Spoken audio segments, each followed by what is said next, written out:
With the Hanged Man, you see a man tied by his foot to a framework, and he's upside down. Okay, the framework actually represents society or the environment around us. Not only are we tied by the foot so we can't move, we're also upside down, which means that our perspective is wrong. When the Hanged Man comes up in a reading, it means that you are being held in suspension for some reason or other.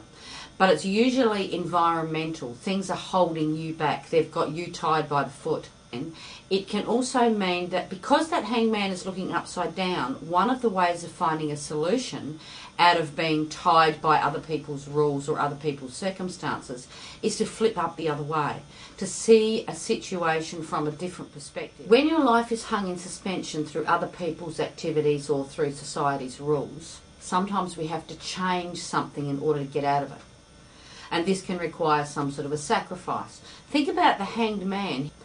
If no one cuts him down, what would he do?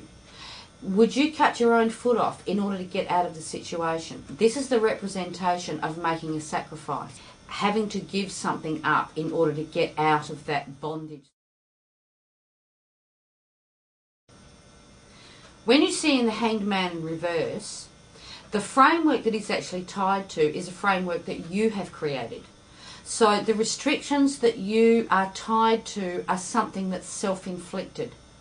Now this means because it's self-inflicted, you have the power to change it.